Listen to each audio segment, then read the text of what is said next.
دیکھیں میرے والد صاحب جب یہاں آئے تھے نا تو یہاں بینکنگ سسٹم نہیں تھا، پاسپورٹ بھی نہیں تھے، لوگ لانجوں پہ آتے تھے، تو یہاں سے کوئی پیسے بھیجنے کا نظام نہیں تھا، خط وہاں سے آتا تھا بحری جہاز کے ذریعے،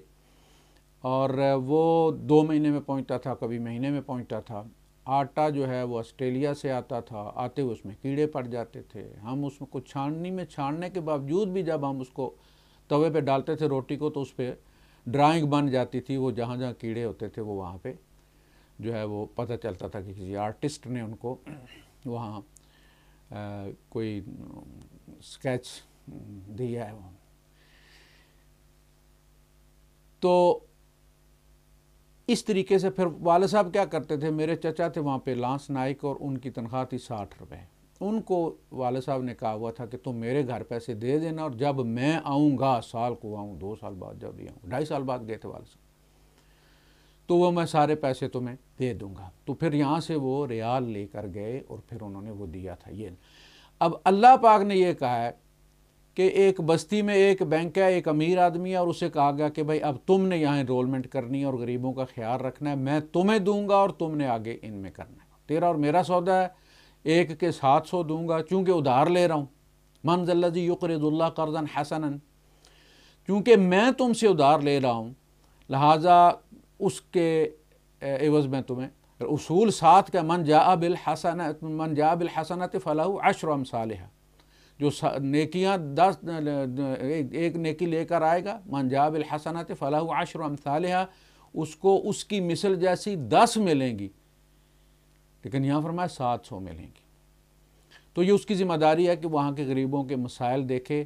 اور ان میں بانٹے، یہ فکر نہ کرے کہ کہاں سے آئے گا، یہ رب کی ذمہ داری ہے کہ اس بینک کا کریڈٹ جو ہے وہ بحال رکھے اور پورا رکھے اور کس طرح تم تک پہنچانا ہے، لیکن تم نے یہاں یہ کام کرنا ہے۔ تو پہلی بڈ اللہ نے دی 700، اس سے زیادہ تمہیں کوئی دیتا ہے؟ تو جناب علی یہاں سے بات شروع ہوئی ہے، اور پھر 4 رکوع بڑے تفصیلی ہر پہلو کو لیے ہوئے، یہ ہے قرآن کا نظم، ایک مضمون شروع ہوتا ہے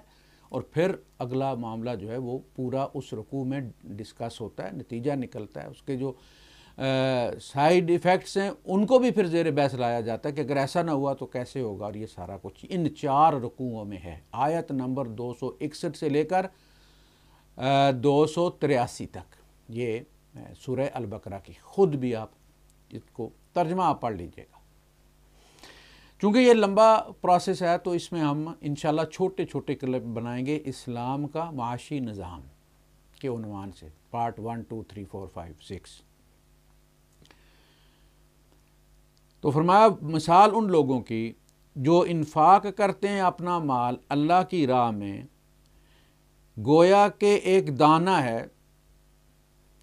جس نے اگائی، یعنی اس بندے نے جو انفاق کر رہا ہے اللہ کی راہ میں، گویا اس نے ایک دانہ دبایا ہے، بیج، اس کی 7 بالیں نکلی ہیں اس میں سے، اور ہر بال میں 100 دانہ ہے، 700 ہو گئے،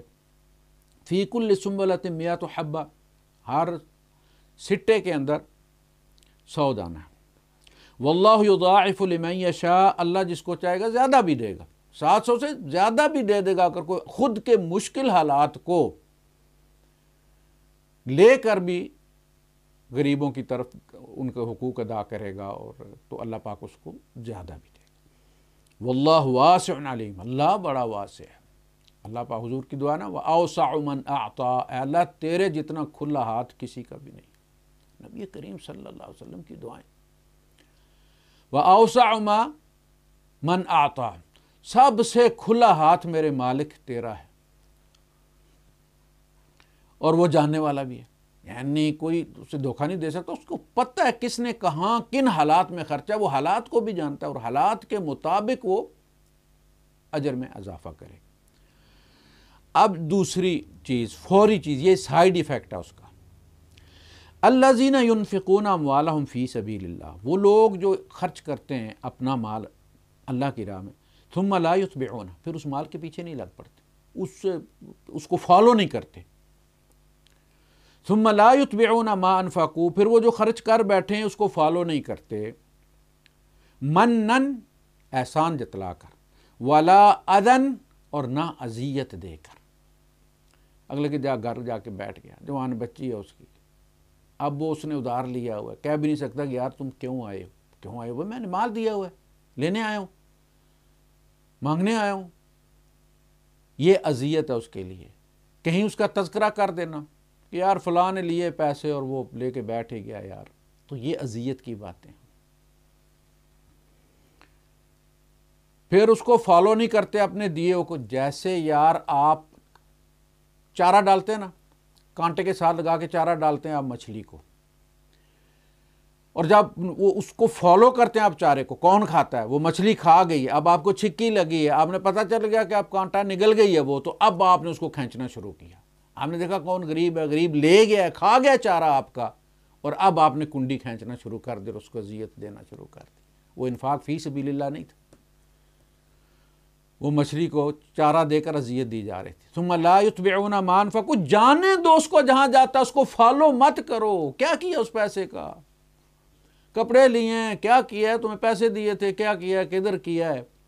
تم اس کا پیچھا مت کرو، تم نے دے دیے، اللہ کے ہاتھ میں رکھ دیے ہیں، اللہ کے پاس پہنچ گئے ہیں، تیرا ادھر پرسنٹیج لگ گئی ہے، تمہیں قیامت کے دن جو ہے وہ مل جائے گا۔ ثم لا يتبعون ما انفقوا منا ولا اذى لهم اجرهم عند ربهم، دے دیا، وہ لے گیا، اب کیا کرتا ہے، تیری ذمہ داری نہیں ہے، تیرا رب کو پہنچ گیا، تیرے اکاؤنٹ میں چلا گیا، وہ تیرے اکاؤنٹ کا جو ہے وہ کریڈٹ ہو گیا۔ یہ وہ لوگ ہیں لا خوف علیہم ولا هم يحزنون، ان کا اجر اللہ کے پاس ہے، انہیں کوئی ڈر نہیں اور نہ انہیں کوئی غم ہے۔ ڈر کیا، ڈر روڑ گئے، کوئی کھا گیا، بھاگ گیا، حزن کیا ہے، لے کے بھاگ گیا، مولوی نے تقریر کی، پھنسا دیا، میں نے خرچہ کر دیا، تو وہ جناب خوف اور ڈر، انہیں نہیں ڈر، چونکہ انہیں پتہ ہے کہ ہمارا ایک خدا ہے، اس نے دیا، یہ اس کا ہے۔ قول معروف، چنگی گل کرنا، کسی کے ساتھ اچھے طریقے سے بات کر لیں، ومغفرۃ، اور اس کو بخشتے رہنا، اس کو بخشتے رہنا، یعنی اس سے کوئی خطا ہوئی ہے، یار آپ کے پاس پیسہ نہیں ہے، اور زبان تو ہے نا، مسکراہٹ والے مسلز تو اللہ نے دیے ہوئے ہیں نا، مسکرا تو سکتے ہو نا، کہ یہ بھی نہیں ہو سکتا، اس کی بھی غربت ہے، مسکرا کے بات کرو، اچھے طریقے سے بات کرو، کسی کی خطا کو معاف کر دو، یہ انفاق تو کر سکتے ہو نا، اس پہ تو ڈالر نہیں نہ لگتے، کسی کی غلطی معاف کر دو۔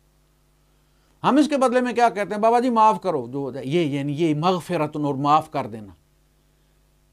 یعنی یہ کہنا کہ بابا جی معاف کر دو۔ ہم نے اس سے یہ سبق لیا ہے کہ مانگنے والے کو کیا کہنا ہے، معاف کرو، کیونکہ قرآن میں کہا گیا ہے کہ قول معروف و مغفرت، اور معاف کرنا، وہ معاف کرنا، خطاؤں کو معاف کرنا، اتنا تو کر سکتے ہو تم، یعنی جس کے پاس نہیں، مال کا غریب ہے، اس کو کہا گیا کہ تو قیامت کے دن یہ مت کہہ کہ میرے پاس دینے کو ہے ہی کوئی نہیں، میں غریب تھا، تو نے اگر مسکراہٹ، حضور نے فرمایا نا ہر مسکراہٹ صدقہ ہے، رستے سے پتھر اٹھانا صدقہ ہے، بیوی کے منہ میں لقمہ دینا صدقہ ہے۔ تو وہ جو غریب ہے لیکن اچھے طریقے سے بات کرتا ہے، کسی کے خطا کو پکڑ نہیں لیتا، درگزر کرتا ہے، اگنور کرتا ہے، کمپرومائز کرتا ہے، یہ ان کے لیے بہتر ہے۔ یہ اس امیر سے یہ غریب بہتر ہے جو قول معروف، اچھی بات کرتا ہے، بھلے کی بات کرتا ہے، ومغفرۃ، لوگوں کی خطا کو معاف کر دیتا ہے، خیر، وہ بہتر ہے اس شخص سے کہ جو صدقہ دیتا ہے اور پھر اگلے کی جان کو آ جائے۔